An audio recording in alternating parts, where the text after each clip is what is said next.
자, 결산 문제 4번 들어가 볼게요. 자, 항상 제시 문구는 같아요, 여러분. 네, 우리 백세건강 주식회사의 결산을 수행하시오라고 되어 있고요. 여기 주어져 있는 1번, 2번 이외에 자료는 없다고 가죠. 자, 첫 번째 문제는 수동결산, 두 번째 문제는 자동결산. 자, 첫 번째, 손익의 예상과 이연이라고 되어 있어요.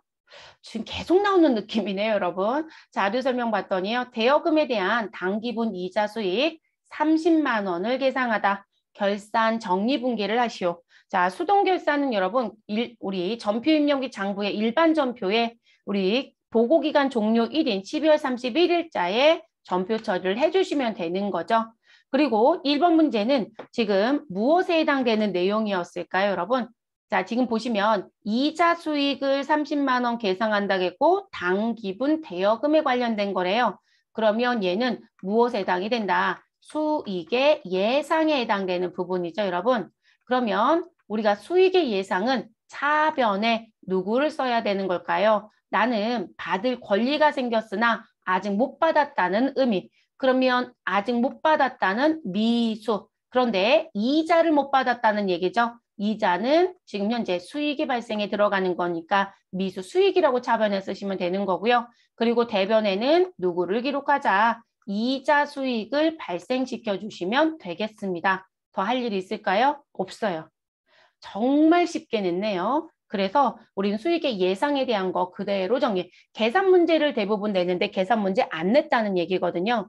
그래서 이 결산이 풀어보시면 FAT 1급에 대한 부분이 실제 또 동일급수인 전산회계 1급보다 쉬워요. 네. 난이도가 좀 낮은 편에 속한 문제들이 많이들 나오고요. 기본적인 전제를 모두 다 주고 있는 상황입니다. 지우고 싶지 않았는데 지워버렸어요, 여러분. 자, 저랑 입력하러 가겠습니다. 구분란에 차변 선택하시고요. 미수, 수익 넣어주시면 되시겠죠, 여러분? 그래서 미수 수익 넣어주시고 자, 116번에 있네요. 그리고 차변의 금액은 얼마 넣어주시면 되신다. 30만 원 그대로 넣어주시면 되고 상대편 대변엔 우리 수익의 발생인 이자 수익을 기록해 주시면 되겠습니다. 901번에 있었네요. 금액 30만 원 정리. 자, 그 다음 두 번째 문제 가겠습니다. 자, 결산 자료 입력에 의한 자동 결산이라고 되어 있고요. 배점 동일하게 4점입니다. 자료 설명에 갔더니 재고자산 명세서에 의한 기말 재고액은 다음과 같다. 자, 우리는 상품 콜라겐 A와 비타 점프라는 걸 가지고 있다. 수량은 이렇고 단가는 이렇고 금액은 이렇다. 그래서 상품의 기말 재고액의 금액은 현재 얼마 있다? 3,500만 원이 있다. 자, 평가 문제. 자동 결산, 결산 자료 입력 메뉴를 이용하여 결산을 완료하시오. 자, 이건 이런 얘기죠, 여러분. 우리가 학계장액 시산표 차변에 있는 건 기초 재고액의 당기 매입에 해당되는 판매 가능 상품의 금액이다. 그 금액 중에 창고에 남겨져 있는 3,500을 빼면 뭐가 된다? 팔았다는 금액이 된다. 그래서 우리가 결산을 맞이하면 우리 무슨 부분? 가지고 있었던 재고 자산을 원가 대체하는 분계를 반드시 하셔야 된다. 다만 도매업은 재고 자산의 원가 대체 분계가 딱 하나밖에 없어요. 무슨 부분? 차변에 상품, 매출, 원가라고 써주시면 되고 그리고 어느 변에 대변엔 우리 재고 자산 3,500을 뺀 나머지 금액 무엇한다? 우리 팔았다라고 하는 우리 금액을 정리시켜주는 부분. 근데 이 부분은 무슨 부분으로 하는 게 더 편하다? 자동 결산을 하는 게 더 편하다. 그렇죠? 왜냐면 이걸 여러분이 수동 결산을 하려면 내가 갖고 있는 재고 자산을 파악해서 무슨 부분이요? 기초와 산 거. 거기서 기말을 빼서 얼마 팔았다라는 걸 계산하셔야 돼요. 근데 자동 결산에 가면 그 계산을 컴퓨터가 자동으로 해주고 있죠. 내가 3,500을 입력하시면. 그러면 저희는 들어가 보도록 하겠습니다. 전체 메뉴 눌러주시면 되시고요. 결산 재무제표에 결산자료 입력이라는 거 눌러주시면 되겠습니다. 그리고 결산일자는 1월부터 12월을 입력합니다. 그리고 원가와 관련된 확인창에 누르면 확인 버튼 눌러서 그대로 정리시켜 주시고요. 자, 우리가 입력해야 되는 위치는 우리 어느 부분 매출 원가 아래에 상품 매출 원가가 있고 기초상품 재고에 단기상품 매입에 그리고 10번 기말상품 재고액이 있죠. 자, 이 부분에 들어와서 우리 얼마 입력하시면 된다? 3,500만 원을 입력하게 되면 저는 아직 엔터 안 했고 여러분은 엔터를 해보세요. 상품 매출 원가가요. 기말상품 재고액을 입력하기 전에는 우리 기초와 단기 매입 금액이 합쳐져서 전부 2억 8,830만 9,727원이 원가로 들어가 있을 겁니다. 근데 이 부분은 안 팔았다고 했으니 이거를 뺀 것만큼 무엇으로? 상품 매출 원가로 대체가 되죠. 그러니까 우리가 계산기 누르지 않아도 계산기 누르는 효과가 여기서 보여지는 거죠. 그래서 매출액 얼마? 1억 5,376만 원에서 원가 2억 5,330만 9,727원이 빠지는 거예요. 그래서 매출 총이익은 8억 45만 우리 273원이 나오는 부분 됐을까요? 그러면 여기 입력이 끝났으면 요 자리 입력이 끝났으면 우리 상단에 뭐 눌러주셔라? 전표 추가라는 걸 눌러주셔라. 그럼 분기 추가하겠냐고 물으시면 이해해 주시면 되시고 완료됐다고 나오시면 확인 눌러주시면 되겠습니다. 내가 올바르게 기말재고 자산에 대해서 매출원가 대체를 제대로 했는지 확인하고 싶다라면 우리는 일반 전표 입력에 가서 조회라는 거 누르면 당연히 차변에 상품 매출 원가, 대변에 상품이라고 하는 분기가 들어와져 있을 거고요. 여러분 지금 들어와져 있는 거 확인되시죠? 그쵸? 결차, 결대락에도 들어온 거 보이시잖아요.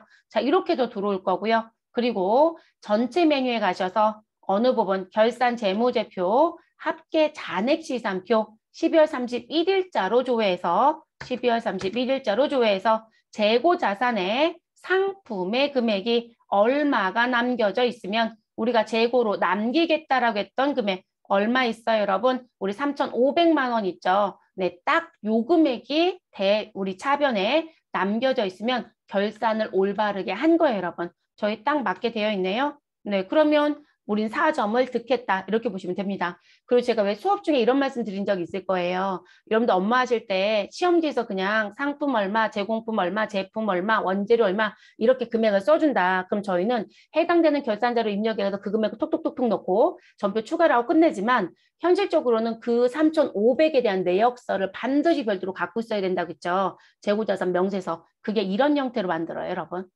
그러니까 대부분들이 한글 파일로 만들어 갖고 계시든 엑셀 파일로 만들어 갖고 계시든 어쨌든 서류가 있어야 되는 거예요. 그게 없으시면 안 돼요. 그러니까 대부분들이 자꾸 3,500만 있으면 되는 거지 이렇게 얘기하시는데 3,500의 품목별 수량과 단가가 기록되어 있는 재고자산 명세서를 작업을 해서 마지막 합계가 우리 어디에 여기 남겨져 있는 금액하고 같다라는 걸 보여줘야 되는 거예요. 그리고 마지막에 그렇게 나온 합계 금액을 우리가 결산에 남겨놓고 원가 대체했던 거예요. 그러니까 이런 내역서가 있어야 됩니다. 그래서 상단에 이 서류의 이름은 뭐다? 재고자산 명세서. 됐어요, 여러분? 그래서 나오는 부분들이에요. 그래서 반드시 별도 관리한다는 거. 그리고 세무대리인 쪽 나가고자 하시는 분들은 반드시 이 서류는 기업이 작성하는 겁니다. 우리 가끔 보면 세무대리인 쪽에서 이 서류를 해주는 분들이 계시더라고요. 본인이 품목 정보 몰라요. 그건 본인 스스로가 무덤 파고 계시는 거예요. 네, 선임이 그런 걸 해줘서 나한테 해달라고 내가 어쩔 수 없이 그냥 금액을 억지로 조작하고 있다 막 이런 분들 계시거든요. 해주지 마세요. 그러니까 아주 오래전부터 안 좋은 관습들이 아직도 남아있는 데가 많더라고요. 그리고 세무대리인에서는 할 수 없어요. 근데 그분들이 회사에서 근무를 안 하는데 콜라겐 A를 파는지 콜라겐 B를 파는지 뭐를 파는지 어떻게 알아요? 그냥 이 회사가 제조업이고 상품 매출이 일어나는 거에 이 정도밖에는 모르고요. 그냥 종목의 큰 테두리만 알지 그 안에 세세한 품목은 알 수가 없어요. 이 자산명의로 써드는 이 부분이 품목을 의미하는 거예요. 품목. 그러면 실제 회사 품목이 몇백 개에서 몇천 개까지 있는데 그거를 어떻게 알아요? 알 수가 없습니다. 그래서 품목별로 수량과 단가를 기재한 재고자산 명세에서는 반드시 결산이 끝나면 그 결산의 기수별로 갖고 있어야 되는 거예요. 그래서 저런 걸 뽑아야 기말재고를 확정할 수 있습니다. 자, 회계정보 분석 5번 문제 가겠습니다. 저처럼 메뉴 열려 있으신 분들은 모두 닫게 해서 닫아주시면 되겠습니다. 자, 첫 번째 손익계산서 조회. 여러분 손익계산서 조회라고 줬으니까 우리는 곧바로 손익계산서에 간다. 이렇게 알아두시면 되겠습니다. 결산 재무제표 1에 가면 손익계산서가 있죠, 여러분. 자, 문제 보겠습니다. 2021년 12월 말 현재 보험료는 제5기인 전기 대비 얼마나 증가되었는가? 현재 기수가 6기거든요. 그죠? 여기 보시면 6기잖아요. 들어가면 당연히 단기가 6기로 조회가 될 거고요. 그러면 전기와 단기를 비교해서 차이 금액만 찾아주시면 되겠네요. 그럼 기간에 몇 월 넣어주시라고요? 12월 말. 그러면 12월 넣어주시면 되시고, 그리고 우리는 뭐 물어봤다? 보험료 물어봤습니다. 그럼 보험료는 판매비와 관리비에 보험료 계정에 있겠죠. 자, 그래서 현재 보험료를 보니 얼마가 있다? 여러분, 전기는 357만 원, 단기는 796만 6천 원. 그러면 우리는 또 계산기라는 걸 열어서 무엇 하시면 될까요? 우리 단기 보험료 796만 6천 원 마이너스 얼마? 전기 금액 357만 원을 빼시면 되죠. 그래서 얼마가 전기 대비 증가했다? 439만 6천 원이 증가했네요. 그러면 몇 번이 답이 돼요, 여러분? 2번. 그래서 439만 6천 원. 문제 어려우신가요? 그렇진 않죠, 여러분? 네, 이렇게 계산해 주시면 되시고요. 자, 그 다음 두 번째 문제 가겠습니다. 부가가치세 신고서 조회라고 되어 있네요. 그럼 저희는 전체 메뉴 누르시고 부가가치세 원에 가셔서 부가가치세 신고서라는 걸 클릭해 주시면 되겠습니다. 자, 1기 부가가치세 확정 신고 시 불공제 매입세액은 얼마입니까? 라고 묻습니다. 여러분, 이 불공제 매입세액은 부가가치세 신고서에서 조회해도 되고요. 그리고 매입매출장에서 54 불공으로 조회해도 됩니다. 자, 일단 부가세 신고서에서 조회하기로 했으니 들어와서 조회합니다. 자, 1기 부가가치세 확정 신고라겠네요. 1기 확정 신고는 언제부터 언제이죠, 여러분? 4월 1일부터 6월 30일까지를 1기 확정 신고라고 합니다. 그러면 여러분들은 기간이라고 되어 있는 난에 가서 날짜를 입력합니다. 4 치고 엔터, 그리고 6월을 입력하시고 엔터 하시고 끝까지 엔터해서 내려오시면 당연히 시험에서는 마감해 준다겠죠, 여러분? 그래서 데이터 불러옵니다 라고 나오면 확인 버튼 눌러주시고, 자, 들어가셔서 우린 누구 찾자? 불공제 매입세. 자, 불공제 매입세액은 공제받지 못할 매입세액을 의미합니다. 그러면 여러분은 매입세액이라는 난에 들어가시면 되고, 그리고 매입세액 난에서 공제받지 못할 매입세액 16번 난, 그리고 금액을 물어봤다, 세액을 물어봤다, 세액을 물어봤으니 우리는 세액난에서 금액을 찾아주시면 됩니다. 얼마인가요? 400만 원. 그럼 답은 몇 번에 있어요, 여러분? 우리 4번에 있네요. 됐어요, 여러분? 이렇게 찾아주시면 되는 부분. 그리고 메인 매출장에서 찾을 땐 54 불공으로 찾아주시면 되겠습니다. 더 할 거 있을까요? 없으시죠? 네, 이렇게 해서 마무리.